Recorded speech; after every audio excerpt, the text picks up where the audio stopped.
Hello, everyone, and welcome back to the Star Wars Stuff Podcast, Andor Season 2, Episodes 10, 11, 12 pre-show. This is the finale. My name is David. I'm Kyle. And I'm Kevin. And this is it, boys. The last block of episodes for Andor ever. How you guys feeling? Kyle's Excited, sad to see it end, but also maybe a little bit of trepidation because we were talking before. Going to be awful hard to top last week's block of episodes. So, you know what's been going through my mind, and I've been hearing reports, and I think it's true, please confirm, that they were looking at making the final 3 episodes more cinematic because they wanted to release it in theaters and then play them back to back with Rogue One. Is this a true thing or not? Because I got a comment about that. I am not sure about the way you worded that necessarily. From what I read was Tony Gilroy wants to take some episodes and recut them so that they fit with Rogue One. They're like seamlessly. I guess maybe like a 3.5, 4 hour long movie or something. Yeah, I was wondering how that was going to happen. I just assumed that it was going to be the final 3 because they lead up to Rogue One. But to answer your question, that gets me excited because I feel like that the fans are going to get what that they want. They might even get some surprises out of it. And I remember seeing a quick little interview that a reporter asked on the red carpet to Diego and said, which one's your favorite episode? And this is before the last 3 episodes of last week had aired. And he says, I've got 3, 1, 8, and the last one. And so I'm wondering, like, if he really likes the last one, I'm really curious to see where that's going to go. I'm excited. Well, I know everything they've said is that the last episode is just supposed to go like when it ends, it's like minutes before Rogue One kicks in, where he's at in Rogue One. Right before we see him talk to that one guy who has his like arm in a sling with his jacket at the Ring of Kafring. And he can't climb. Yeah. I'll never get out of here. Yeah. Yeah. That was pretty wild when I saw that in the theater. I was like, wow, they have like our hero just murder someone right in front of his opening shot. But yeah, that's credit to Andor. I mean, that's credit to Rogue One, the writing, and the confidence that they had behind making a movie like that. Yeah.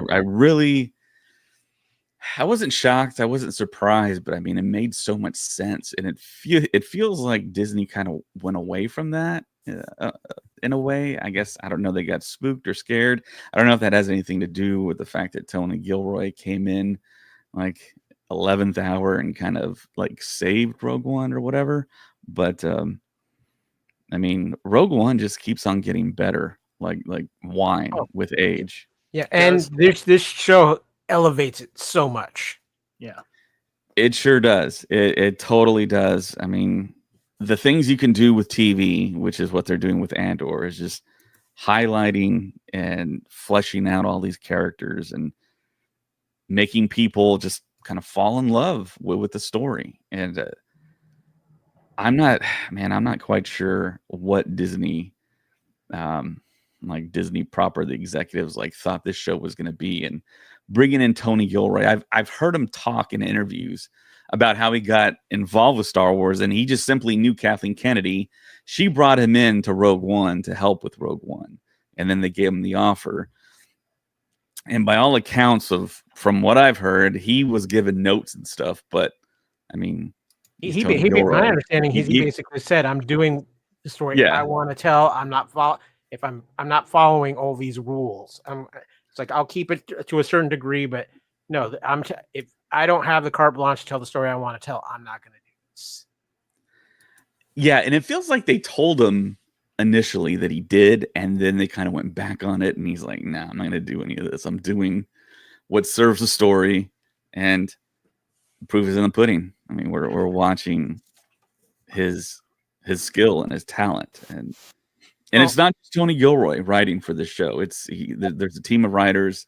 His brother Dan Gilroy is there, and yeah, he created a Star Wars masterpiece. Well, and I think one of the big things that I think comes out of this, and I'm really hoping Lucasfilm and Disney look at this going forward, is the fact you can break George's rule of not every Star Wars has to be written for 11-year-olds. You can write all kinds of different Star Wars. And I think that's one of the biggest things to come out of Andor more than anything other Star Wars project is that, guess what? You can tell different Star Wars stories and people will still like them. Yeah. You know, Kyle and I were discussing this recently on our Culture Clash Live Andor wrap-up show, which we'll be doing on Thursday night this week on the Fandom Podcast Network. You know, Kyle made a bold statement saying that this was probably the best written Star Wars, especially in the Disney era. And I thought that was a bold statement. I'm kind of paraphrasing what you said, Kyle, but after thinking about what you said and how all these characters are intertwining and little connections to what we've seen in Rogue One, you know, like seeing, you know, Jyn Erso's blaster hanging on the table, you know, little things like that. And, you know, the relationship that's now starting with Andor and Mon Mothma, because she's seeing the war in front of her while he's killing people to get her to safety. And then you see here in Andor that she's wants him to kind of do some stuff, you know? So you may be onto something there, Kyle. Well, and part of what I said, and David, I'm curious of your thoughts on this actually, is I really feel like Andor itself has become one of the three most important things in Star Wars history. I think obviously the original Star Wars coming out is way up there. Luke, I am your father.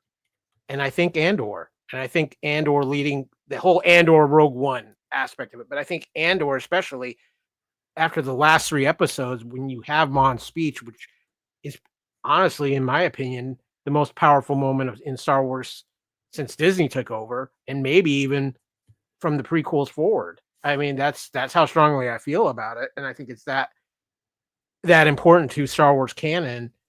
And I told Kevin, I said, if nothing else, when this is all said and done, Genevieve O'Reilly deserves an Emmy. And she deserves to have a carbon-free frozen place in Star Wars history that can't be removed, because what she has done as Mon in this has been beyond spectacular. I think so too. I think she's very much impressed everyone. But we said that about Stellan Skarsgård in season 1, and he didn't even get a nomination. And his performance was just terrific. And Genevieve O'Reilly might not be done with Star Wars. I think that's the great thing about it. If they decide to do stuff within the original trilogy era, I mean, she's around.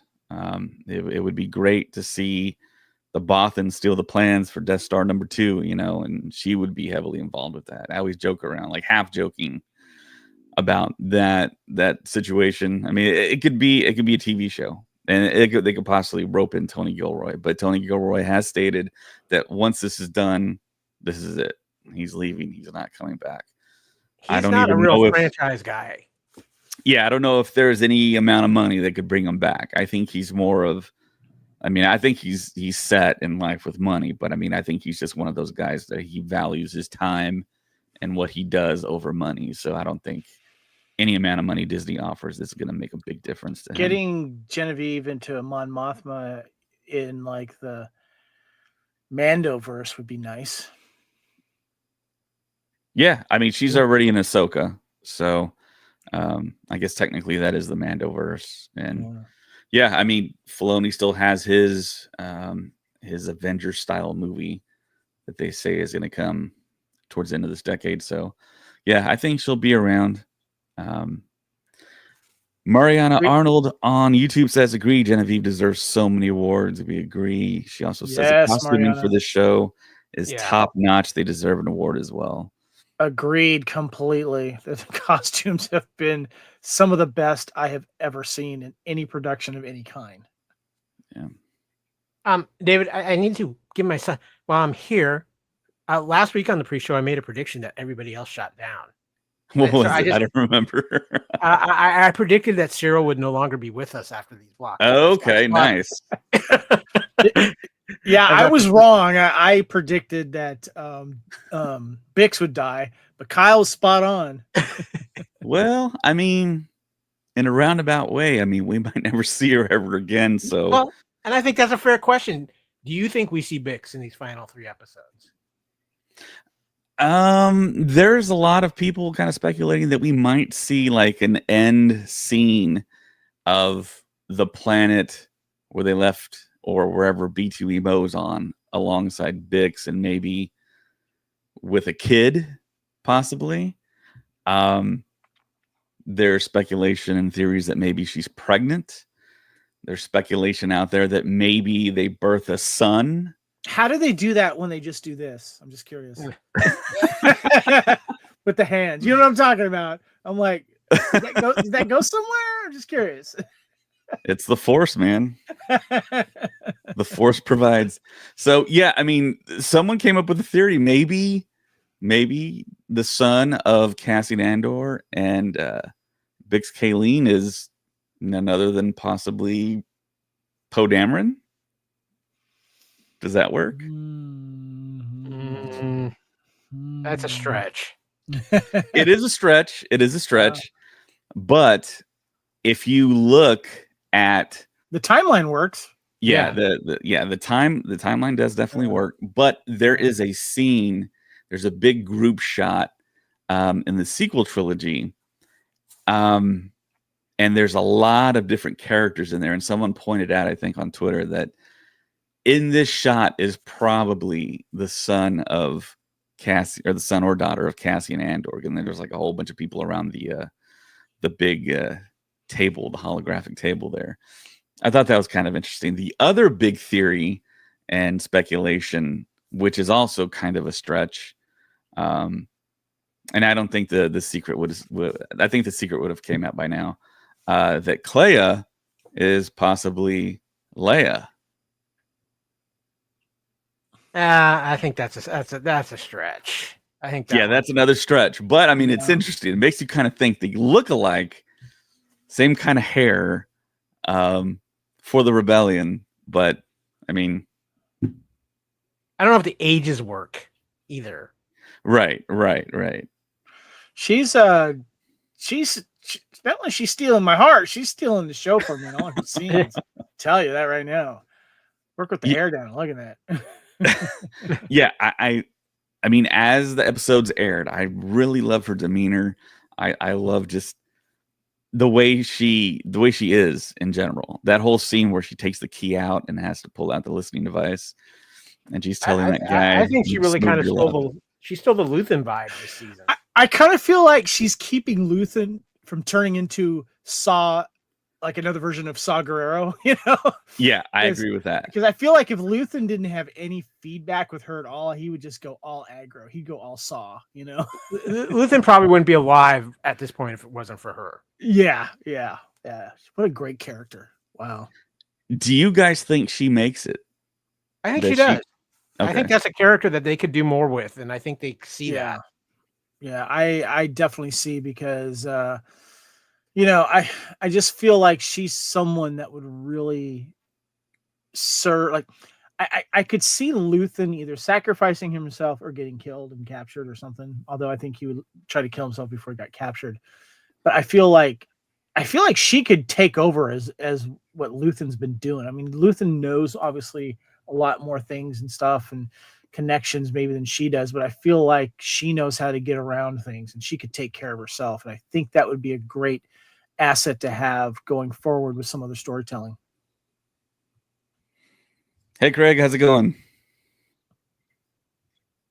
Oh, hey guys, sorry I'm joining a little late, but looking forward to tonight. What's your biggest theory of a reveal tonight? Clea, Leia, Poe Dameron?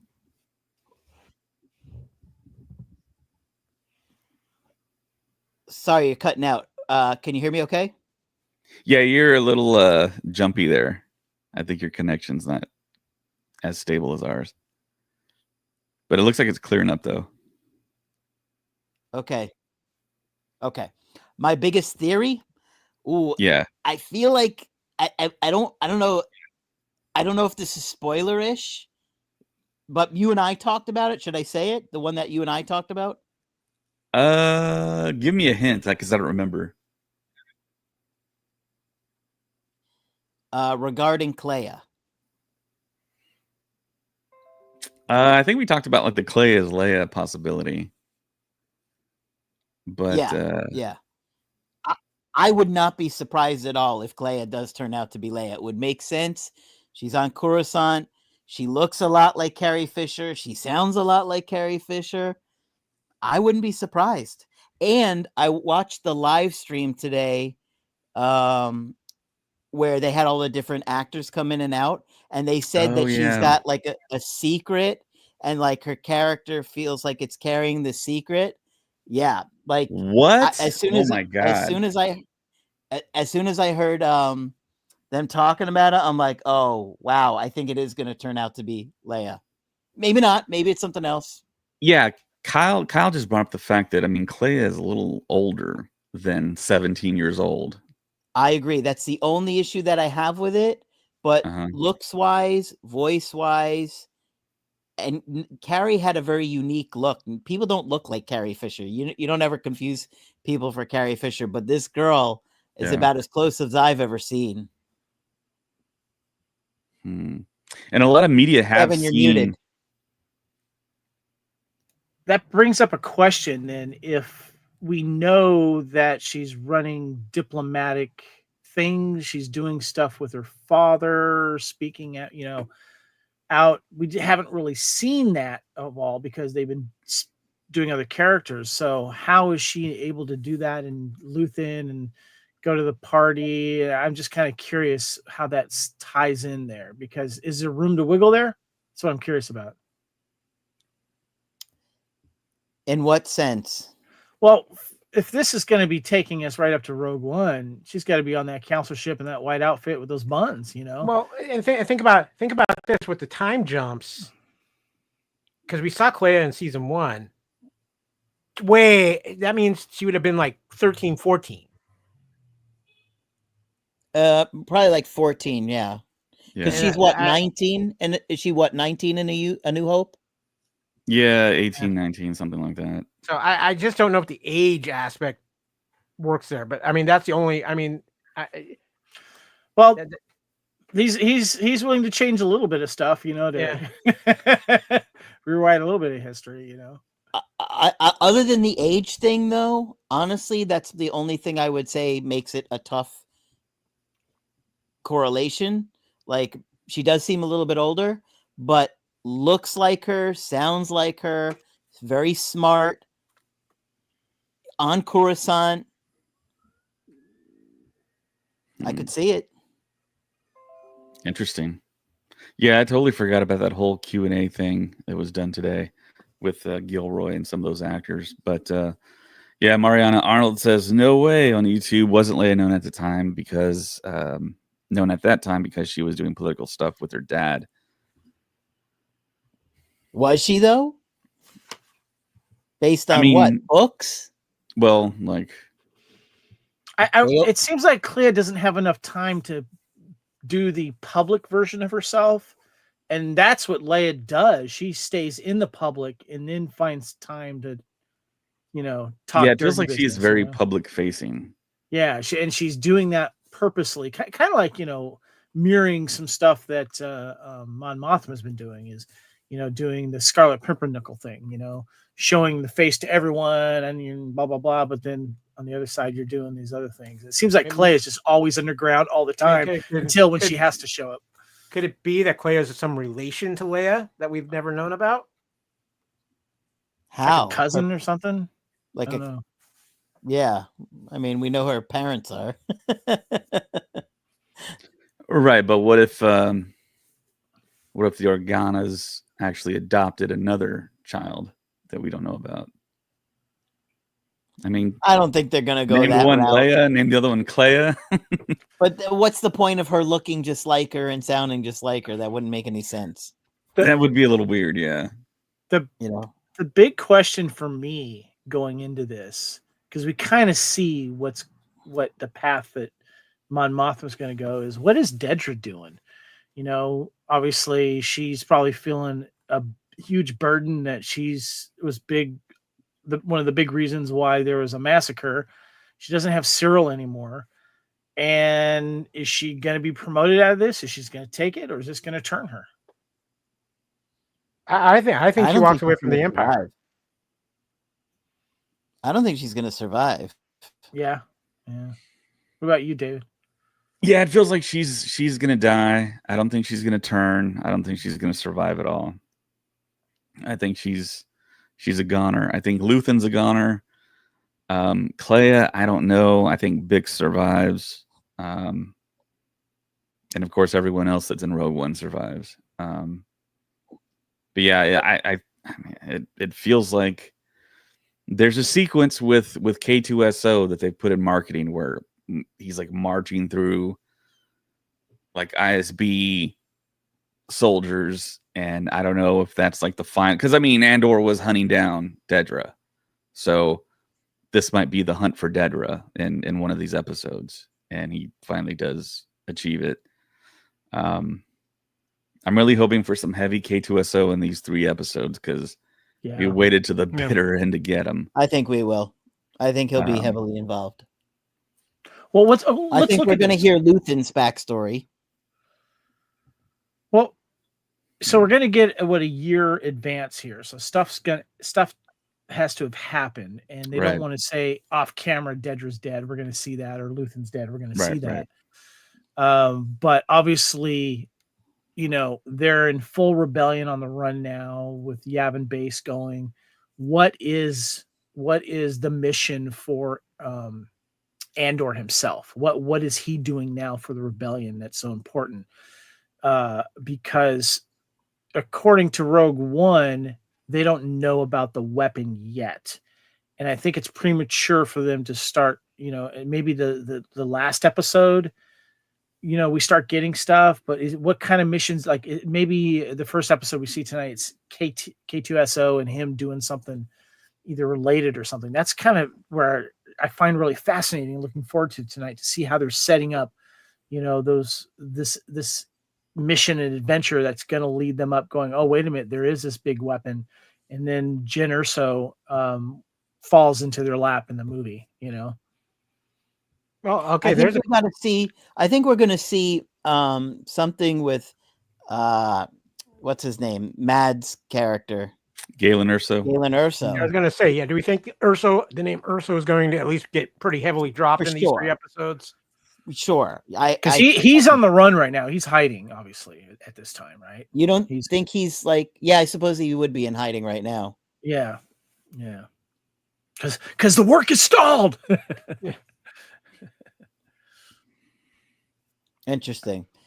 But you know, going back to the Clea thing, Vader says to her, "You're part of a rebel alliance and a spy, right?"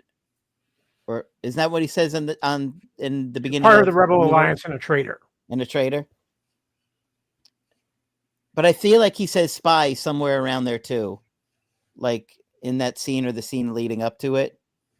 Well, it's in the crawl. Rebel spies obtain the plans. So I don't know. I kind of feel like Leia thing is looking pretty. I didn't think it until the last couple of days, but now I'm really looking at her and I'm like, Tony Gilroy was saying that there's a big thing about like a big secret around her. It's interesting that no one has mentioned that though. A lot of people have seen it and no one's hinted at a major secret though. So that's my only kind of pause with that. Did any of you guys see that live stream today? Because it was like an hour long. I watched it. Yeah, I missed it. No, I didn't. Do you think we see Saw in these 3 episodes? Yeah, probably. Yeah, I don't think we have to per se. Saw's such a side character, you know, and you got to think about like salaries and stuff. I mean, they maybe told Forrest Whitaker. Yeah, Forrest Whitaker, that he just has to come back for like 3 episodes or whatever, and he just made that time, and he's doing other movies and stuff. Just like the same thing with K2SO. I mean, you got to render that guy on film. even though we did see KX droids in the last block of episodes, it makes a whole lot of sense to keep the budget down. But do you think, Kyle brought up a point earlier, do you think it's possible that Disney might continue some of these characters and other things? It's not like Ahsoka or The Mandalorian, and make some other type of series and hand the baton off from Tony Gilroy to another filmmaker? Do you think that's even possible? I don't think they'd even attempt that. I don't think. I think you could do. I don't know if you could do a full series, but maybe you could do a special or something with either Bix or Clea, or have them show up and be a big part of another series. I have a big one that I think would be great. Yeah, a sequel to the Golden Girls starring Edie and and George Costanza's mom.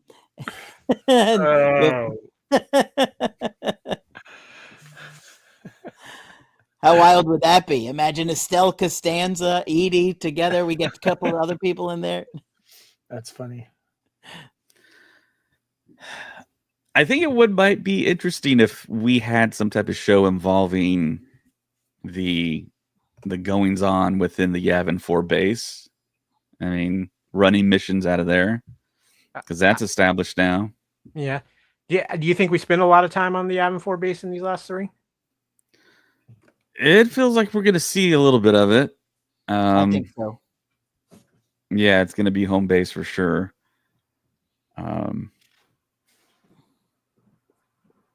But yeah, man, it just feels like this is the end. I don't feel like we're going to continue on from this at all. Yeah, I think that's ultimately the feeling, because I almost feel like when this is done, nobody's going to want to mess with it or mess with any of the characters in it to even risk downgrading this by accident. Yeah. Is it too much to ask for Galaxy's Edge to have a Gorman massacre set up to recreate it? Would that be cool? It would be cool, but they won't do it because it's Batu. Yeah. Just rename it for a weekend. I'll pay money. Okay, so that's that. I like that you brought that up, Kevin, because they are changing Galaxy's Edge to be less sequel trilogy and less Batu. Kyle, what was the first thing that I said when they opened up that damn park? It's too time locked. Exactly. And the worst time possible. Yeah. Last Jedi. Could you have picked the worst time to lock it in? I think not. Yeah. I mean, there was so much hype, man. Everyone just called it Star Wars Land. Like, yeah, I want to see Hoth. I want to see Tatooine. And yeah, no, we got some planet that no one's ever traveled to. If you want to see those, you got to go back on Star Tours. Sorry. Let me tell you something. Star Tours is still an amazing ride. Oh yeah, without a doubt. We went a couple of weeks ago. We rode it 4 times. My kids love it. So much fun. Yeah. It's still great. Well, because it encompasses everything. That's why. You know, that's the problem with Galaxy's Edge, is that because it was so time locked, and now they're trying to figure out ways to unlock it. But yeah.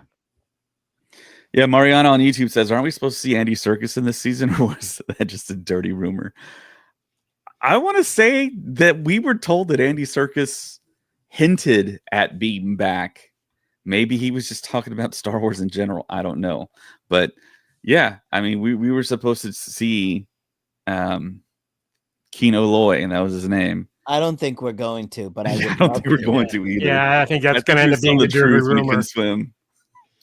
I kind of said something to him. I met him at MegaCon, and I said, "Well, something like, will we see Kino Loy?" And he said something that felt like very like he's not coming back. He was like, "Well, in my mind, he could swim," but he said it in a way that felt like, I don't know what's going to happen to him, but I feel like he would have swam or something like that, or he would have made it. So it definitely felt like he hadn't filmed something, but. So Melted Copper on YouTube says, I'm glad the Boba Fett show wasn't this lethal bounty hunter, but an old guy makes a family and starts a business is what all real fans wanted. Is there a little sarcasm in that? I can't tell. I think there's a lot of sarcasm in that, Kevin. Because I was kind of feeling that. Melted Copper also says on YouTube, I see IG-11 and think Thank God the Empire bounty hunters get to just stand in Empire over seeing them appear anywhere else. And it's funny because Craig and I actually had a conversation last night about Book of Boba Fett, so this is very timely. It just made no sense. So not a fan. These are my people. What do you mean these are your people? How are they your people? You're a bounty hunter. You grew up on a different planet. Just made no sense to me. These are my people? What? It didn't even have any kind of character development in that direction. It was like 2 Gamorrean guards and Fennec Shan, he's like, all of a sudden, these are my people. We didn't even see him talk to. He talked to one lady who ran his club. Yeah, and the rest of the people there betrayed him and tried to have him killed. How does it make any sense? I don't know. Yeah, the lizard up the nose was interesting. Yeah. Oh, that was cool. and Garza Thwip. Yeah, she was cool. Listen, there were a lot of cool things about the show, but the Get Along gang on those scooter bikes made me crazy. And just in general, what they did with Boba's character, it just didn't feel authentic. You're a crime lord, but you're trying there. I don't understand where you're going with it. The Book of Boba Fett was sacrificed to be Mandalorian season 2.5. It really was. I guess I'm the only one that. But I don't blame Tamura. I love Tamura. No. I thought he was great. I don't blame him, and I think he was frustrated with what they did with Boba too. And that's the impression I've gotten, is that he was like, he thought the show was going to go a little different way. In season 2 of Mandalorian, he was amazing. I was like, this is the Boba Fett I've always wanted to see. And I thought we were going to get that in Book of Boba Fett. Instead, he's sleeping in a Bacta tank, watching the same flashback over and over again of Jango Fett flying away. I'm like, what is the point of this flashback? It doesn't have anything to it. I don't know, man. It felt like there wasn't a budget for that show. Yeah, it was definitely kind of odd. Melted Copper also on YouTube says the current stories are fun, but wedged in this gap before the new trilogy means everyone needs to die or vanish for Snoke to happen. What is Thrawn to do, really? Snoke. Yeah. I want less Snoke and more off. Hey guys, I'll be in the season finale tonight. There you go. I'm fine with that. Yeah, we're good. Yeah, I wonder if we're going to get to hear him speak finally. I don't know. You got two tubes. I'm certain that's how he's going to speak. Like that. Hi. You think there's anybody else from Rogue One we might see as a surprise in these Good episodes? question. I don't know who it could be, but I would not be surprised. Who could it be? Jin wouldn't make any sense, obviously. I mean, it could be Riz Ahmed. Bodhi. Yeah, Riz Ahmed would make. He's in the Empire currently. There you go. Yeah, I mean, showing him as the actual shuttle pilot in full uniform. Maybe something happens or something that changes his mind. That would be a nice little thing there, bringing him back. I like that. Good call. It wouldn't make sense to have Chirrut or Baze. Well, you can see the Guardian of the Wheels on Jeddah. Maybe when they're in like their full height. Yeah. That would be kind of interesting, but I don't know. I don't know if they would go out and like spend the money and bring them on and do like this whole like little thing. And I don't know if they'd be able to keep it a secret either. Yeah. I don't know. I don't think it's going to happen. I don't know. Maybe Borg Gullet's origin story. Who knows? Yeah, there we go. Borg Gullet. Borg Gullet! Yeah. Borg Gullet! Sees everything. How do you walk upon that? I just, how does Saw walk upon Borg Gullet and then like, I need you to tell people, let me know if they're telling you the truth or not. Yeah, apparently a lot has happened in the last. What if we see Borg Gullet this entire last 3 episodes? It's Borg Gullet's story. Bix wakes up. It's all a dream. Oh God! Bix, wake up! She finds Cassian in the shower. Okay, well, wait a minute. So, I'm trying to piece. It would make sense to see Jeddah these episodes. Yeah. Well, wouldn't it also? Well, I think we're past the time, but I mean, Jyn Erso was as a kid with Saw Gerrera, as the story goes. So we never got to see her. Yeah, but we're too close. We're too close to Rogue One at this point. Yeah. Melted Copper on YouTube says, I'm typing too much, but where is one Ewok they had 2 specials, a cartoon show? Because Red Letter Media hates them doesn't mean they shouldn't be used. But they don't even... Somebody wants a Jedi Ewok. And then Melted Copper agrees, right? And Melted Copper says, people forget Ewoks are cannibals that try to cook the heroes. And if you don't think heads were in the helmet drums, you didn't watch the movie. I can see it now. Next May the 4th, Tales of Endor. You're muted, Kevin. If you have a head inside a drum, it changes the tone of the drum.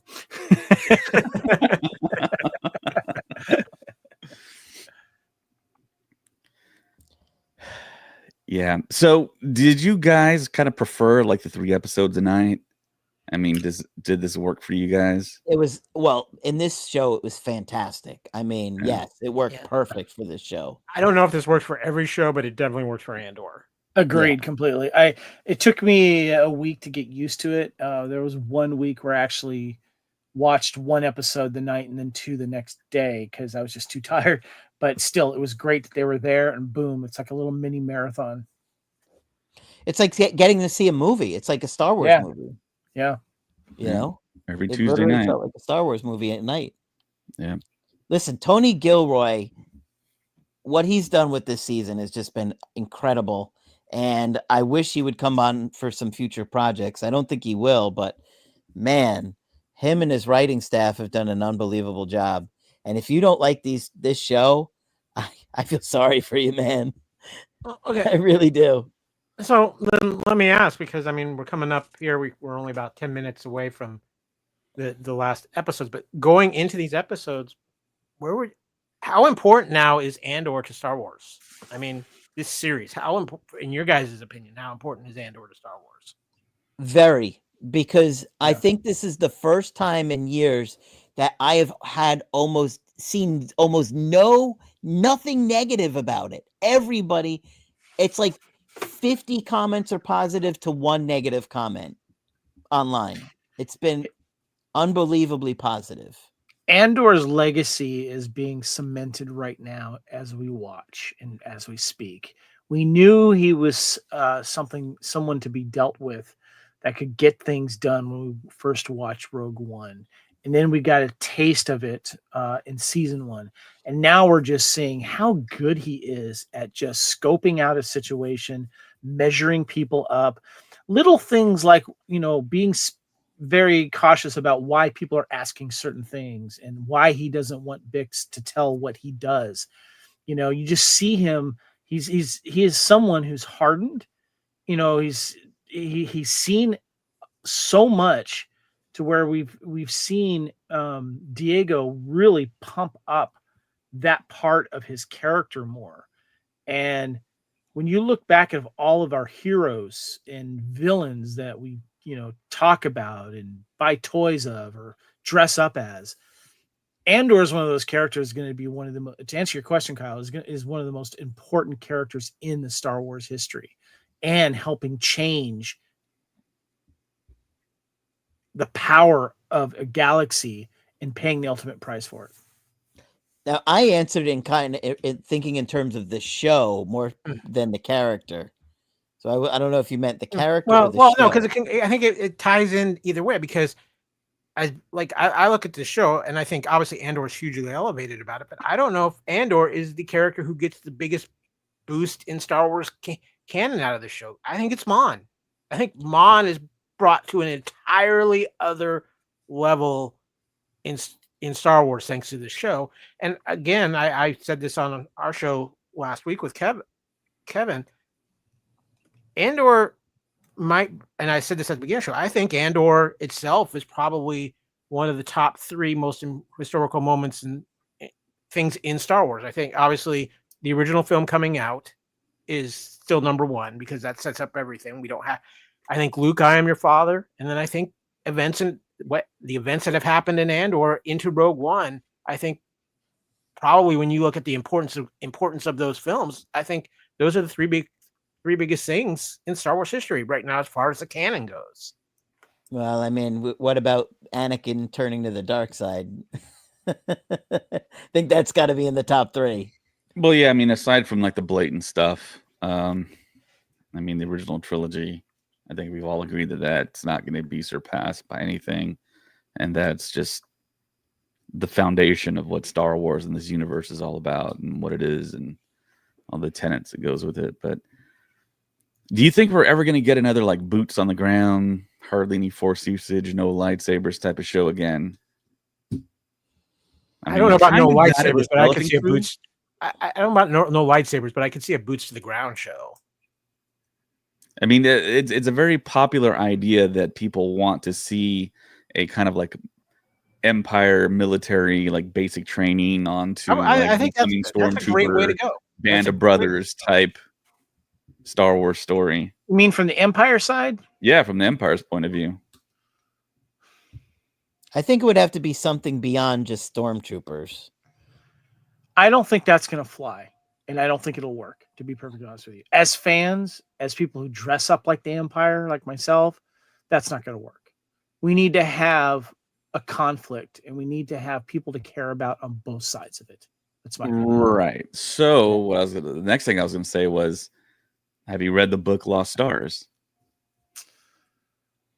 No. Because it's exactly what you just said, Kevin. There is a big conflict, but it starts out with everyone on the Empire side, and then someone essentially defects, and it's actually like a romantic angle. That's right. I remember hearing about that. Yeah. It's a really good book. I never got the audiobook because I only do audiobooks. And Craig, it takes place during the original trilogy. So you'll get to still see events that we all know and love, and maybe have the big 3 back. And with technology and deep fakes, you can maybe see them from afar or whatever. But yeah, I think there's still a ton of story to mine from this era. And I hope they do. Not really. I don't want to say take the risk, but I mean, I hope they do mine it. And I think when you talk about that, I think the big question is which direction is Disney going to go? Because this has been a weird year already for Disney, and seeing things that we would normally not see for Disney between this and Daredevil. But then we have Iger saying he wants to get more back to films and away from TV shows. And I mean, they've said even in like on the Marvel side of things that really after Vision Quest comes out, they don't plan to tie the shows into the movies as much anymore. And I would think Lucasfilm might be kind of thinking the same thing. I think Disney's really in this weird, interesting state of flux right now, and we don't know quite which way it's going to go. Yeah. My frustration is that we shouldn't be where we're at right now. I mean, they have all these actors that have been in the previous films are still young enough to add on to those stories. They should kind of exhaust all that and then do something like a Skeleton Crew when all that stuff is over with. Instead, they're kind of doing the reverse of what I thought they would do, which feels very, very like commonsensical, but I don't know. I mean, it's really weird as Star Wars fans when we're subscribed to Disney Plus, and now we hear that they're going to concentrate more on movies. Really makes my subscription to Disney Plus come into question. So, you know. Yeah. After Ahsoka season 2, what's in the pipeline? There's nothing right now. Yeah. There is no nothing we know of. I mean, I'm not going to hang around for a bunch of animated shows. I'll tell you that right now. I could care less. You know, I'm more invested in the live action. So, you didn't like Clone Wars? No, I like the Clone Wars and I like Bad Batch, but this stuff they're kind of patching together with like, you know, a little dark side adventure here and a light side adventure here, and all of these anime stories that aren't connected to anything. I care less about that. Give me true live action Star Wars. That's what I care about more. And they've already played out the Clone Wars. They played out the Bad Batch. They've done it well. Rebels, they did it well. But you're not gonna bring me in with another Resistance attempt again or something like that. Yeah, I think the issue is Dave Filoni now, because he is for that. He's for animated. He's for exploring all kinds of stuff through that medium. Yeah, guys, I gotta go. I gotta take care of a few things before I start Andor. David, thank you so much again for having me on. Appreciate it. Craig, good to see you. Thank you for coming on. Good to see you, Kev. See you on the flip side. All right, guys. See ya. All right. Thanks, Kevin. See you later. So yeah, like I was saying, Filoni's I think he's going to push for animated stuff continuously, as long as he's there, as long as he's like a creative director. I think the question comes into play too, is what happens when like Favreau decides he's ready to move on? It almost feels like to me Favreau's never going to really truly leave. I think he's always going to have like one foot in Star Wars and the other foot in maybe stuff that he wants to pursue, unlike Tony Gilroy, where he's just totally gone. But yeah, Favreau is a big time Star Wars fan. He's not armpit deep in it like Filoni is, but I mean, he still wants to be involved, and I still think he's going to do stuff, but I don't think he'll ever truly leave. Do you think there's a possibility he's the one who transitions into Kathleen Kennedy's role? No, not at all. I think that job, president of Lucasfilm, that's something outside of what Favreau and Filoni even think about or even specialize in or even want to do. You gotta, it's got to be basically a business person, really. It's got to be. It would be great if we got someone who is a major Star Wars fan to be president of Lucasfilm, but that can handle the business side of things as well. Having someone at the top directing it and saying, we need to do this, this, and this because we have all these people still available. Greenlight a Vader series right now. Hayden is still young enough to pass. He's game to do it. You've got James didn't record all that stuff. James didn't record all that voice work before he passed away for nothing. Well, they got respeecher technology. They don't need James Earl Jones's actual voice. But he did record a lot of. Apparently, he went to Disney before he passed away and recorded a ton of stuff. Well, they didn't use it because you could obviously tell that James Earl Jones's voice was used in Rogue One at that time as an older man, and you could totally tell it didn't really jive with what the original trilogy was. Yeah, and you could get away with he's his suit or whatever. There's like a maintenance issue, and then the voice explains. There's so many. He was in the back of the tank. He just got out of the back of the tank. That's why his voice doesn't sound all the way to snuff with Empire or whatever. But there are so many stories, literally, that you can tell. And I think maybe we'll have a better feel for it after we watch these 3 episodes that are about to start. Yep. We have about 1 minute. 9 o'clock. We should. All right, guys. Reconvene shortly. Shortly, as in 3 hours from now. 3 hours from now. Yes. Yes. So, all right. So, thank you everyone for watching, guys. Thank you for all the Patreon supporters chiming in, especially Mariana. Everyone in chat. We will be back 3 hours from now to do a react show and talk about everything that we saw. And hopefully Kyle joins us for a little bit. I know he's on the East Coast. I'll try to pop in for at least a few minutes. It's East Coast time. That'd be great. It's late here. And I think Colin will be here and maybe a couple other people. So that's a possibility. So see you guys in about 3 hours. May the force be with you. Always.